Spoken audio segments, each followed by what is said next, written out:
Fala galera, beleza? Então é o seguinte, hoje vamos conversar sobre o rendimento dos fundos imobiliários. Uma das vantagens de se investir em fundos imobiliários é o fato que a maioria deles costumam pagar proventos todos os meses. Então, para quem quer ter dinheiro pingando aí na sua conta todos os meses, o fundos imobiliários é uma excelente opção de investimento. E de fato, é um aluguel que você recebe todos os meses, né? Porque na prática você tem imóveis ou outro tipo de ativos que estão pagando aluguel. E esses aluguéis eles são distribuídos com os cotistas. Como você é um cotista de um determinado fundo, você vai receber também os aluguéis mensalmente. E eu já adianto para vocês que o rendimento dos fundos imobiliários ele vai variar de acordo com o tipo de fundo imobiliário que existe, que porventura você coloque na sua carteira. E segue aquela regra básica: quanto maior o rendimento, maior o risco, e vice-versa. Então, sabendo disso, aqui eu vou mostrar 3 tipos de carteiras. A primeira vai ser constituída dos 5 fundos que mais pagaram proventos nos últimos 12 meses. A segunda com os 5 maiores fundos imobiliários que existem na Bolsa de Valores. E a terceira vai ser constituída de 10 fundos imobiliários, sendo os 2 maiores fundos imobiliários de 5 segmentos diferentes. Então, se você ainda não me conhece, meu nome é Kesley, eu sou um pequeno investidor, assim como a maioria de vocês também é. Então, se você quer aprender mais sobre investimentos, se inscreva aqui no canal, é de graça, acione o sininho para que toda vez que tiver vídeos novos por aqui, você seja avisado. Então, bora para o assunto do vídeo. Para selecionar esses fundos imobiliários aqui para esse vídeo, eu usei o seguinte critério. Eu excluí aqueles que têm rendimentos não recorrentes, ou seja, aquele rendimento exuberante acima da média, que não se sustenta a longo prazo. Excluí os fundos imobiliários que são exclusivos para os investidores qualificados. Excluí os monoativos e aqueles que têm menos de 1 ano de IPO. E depois disso eu selecionei somente os fundos imobiliários que têm pagamentos de proventos todos os meses, com exceção aos fundos de shoppings, que devido a essa crise sanitária que teve no ano de 2020, no auge da crise, esses fundos de shoppings eles passaram alguns meses sem pagar, mas eles são bons fundos e eles costumam pagar todos os meses. Então vamos para a primeira carteira, que são os 5 fundos imobiliários que mais pagaram nos últimos 12 meses. Lembrando que é a partir da data em que esse vídeo está sendo gravado. Então aqui está a carteira, constituída dos 5 fundos que mais pagaram. Temos aqui o HCTR11, que teve um dividend yield médio de 1,21%.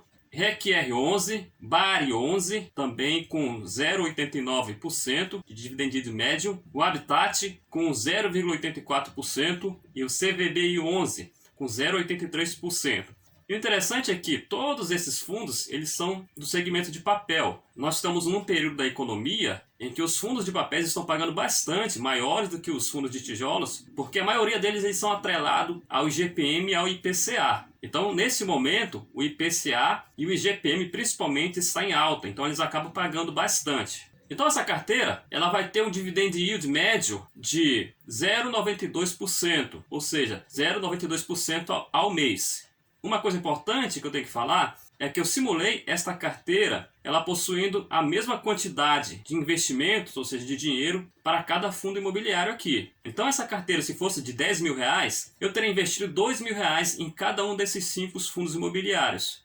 E essa carteira de 10 mil reais, com essa rentabilidade aqui, com esse dividend yield médio de 0,92% ao mês, me renderia R$ 92,12 ao mês. E se eu tivesse 100 mil reais investindo nesses fundos imobiliários, ele me pagaria R$ 921,20. Já é uma boa grana para receber passivamente durante o mês. Só que lembrando, quanto maior a rentabilidade, maior o risco. Esses fundos aqui eles têm um risco muito maiores do que os outros. Então vamos para o segundo tipo de carteira. Nesta carteira eu selecionei os 5 fundos imobiliários maiores que existem na Bolsa de Valores, mas baseado naqueles critérios que eu falei no início do vídeo. Então são os fundos que têm os maiores patrimônios líquidos.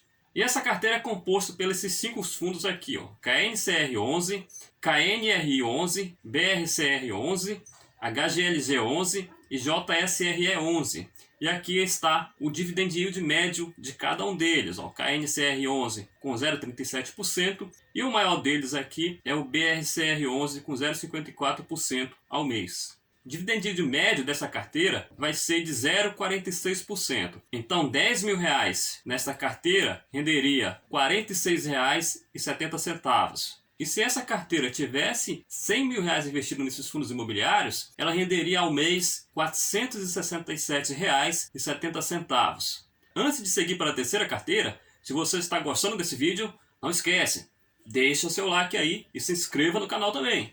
Então vamos para a terceira carteira. Nessa carteira eu selecionei mais fundos. Eu selecionei 10 fundos imobiliários, sendo os 2 maiores baseados no patrimônio líquido de cada segmento. São 5 segmentos. Então aqui está a carteira. São 2 fundos de shoppings, 2 fundos de papel, 2 fundos de lajes corporativas, 2 fundos de logísticas e 2 fundos híbridos. São eles HGBS 11, XPML 11, KNCR 11, IRDM 11, HGRE, BRCR, o HGLG 11, XPLG 11, KNR 11 e o JSRE 11. E aqui tem os dividend yield médio dos últimos 12 meses desses fundos. Os fundos de shops, como eu falei no início, eles estão com um dividend yield médio muito baixo devido a essa crise sanitária que teve no ano passado. Os shops ficaram muito tempo fechados e durante esse fechamento eles deixaram de receber grande parte dos aluguéis dos seus inquilinos ou receberam com desconto. Por isso hoje eles estão com uma rentabilidade muito baixa, mas isso tende a aumentar assim que essa crise ela for deixada para trás. E o que tem um dividend yield maior aqui é o fundo de papel IRDM 11, com 0,70% ao mês. O dividend yield médio dessa carteira vai ser de 0,44%. Então, 10 mil reais investindo nesses fundos renderia R$ 44,23 e 100 mil reais renderia R$ 442,30. Então, é uma carteira bem diversificada, contendo 5 segmentos diferentes. Embora seja uma carteira que tenha uma rentabilidade menor do que a segunda carteira e muito menor do que a primeira carteira, ela é uma carteira mais diversificada e logo ela tem uma maior segurança. Se você chegou até aqui nesse vídeo, de bônus eu vou mostrar para você uma quarta carteira. Eu vou fazer somente umas trocas pontuais nessa terceira carteira e você vai ver que já vai ter uma pequena diferença. Olha só, eu vou trocar aqui, eu vou tirar esse fundo de papel, o KNCR 11, que ele tem um dividend yield menor. Esse fundo ele tem a maioria dos seus ativos atrelado ao CDI. E o CDI ele tem caído bastante nesses últimos anos, porque a Selic ela tem baixado, está na casa dos 2% no momento que eu gravo esse vídeo, e consequentemente os rendimentos desse fundo ele tem caído. Então eu vou trocar o KNCR 11 e vou tomar um pouco mais de risco. Essa carteira ela está bem segura ainda, então eu posso tomar um pouco mais de risco, pegando o fundo mais arriscado. Então eu vou colocar no lugar dele o HCTR 11, que é um fundo de papel, que está pagando um dividend yield médio nos últimos 12 meses de 1,21%.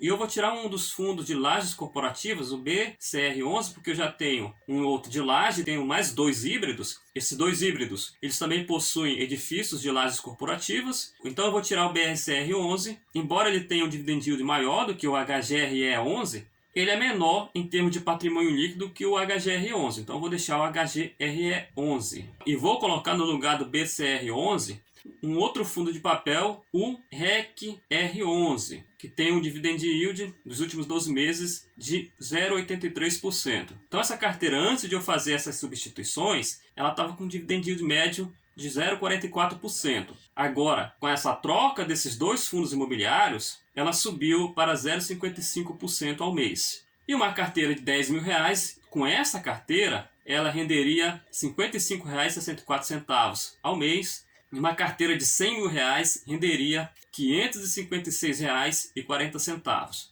Então essa carteira aqui ela já está muito próxima de uma carteira real. As carteiras de fundos imobiliários, em média, elas rendem em torno de 0,50%. Então ela está até um pouco acima de uma carteira real. Mas é aquela história. Se você quiser aumentar um pouco mais a rentabilidade, você tem que aumentar um pouco também o risco.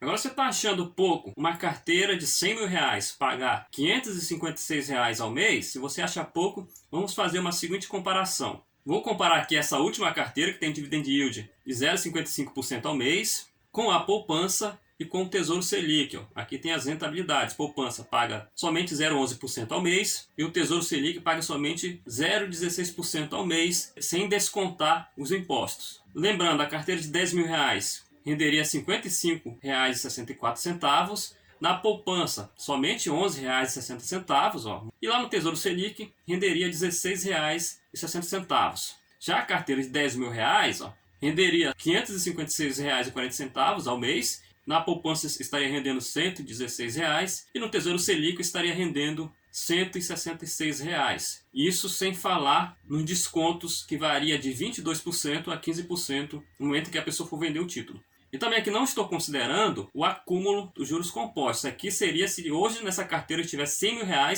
quanto que hoje renderia no mês na poupança. Da mesma forma que aqui na carteira de fundos imobiliários, esse valor de rendimento ele não está sendo utilizado para comprar novas cotas. No momento que a pessoa começa a comprar novas cotas com rendimento do fundo imobiliário, isso também vai aumentar a quantidade de cotas e também vai aumentar os rendimentos a cada mês. É a famosa bola de neve.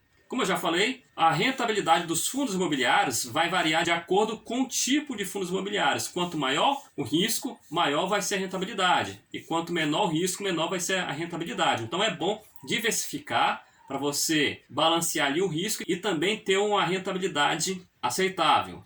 Então, se você gostou desse vídeo, deixa seu like aí, deixa seu comentário com dúvida, com crítica, com sugestão. E a gente se vê no próximo vídeo. Valeu!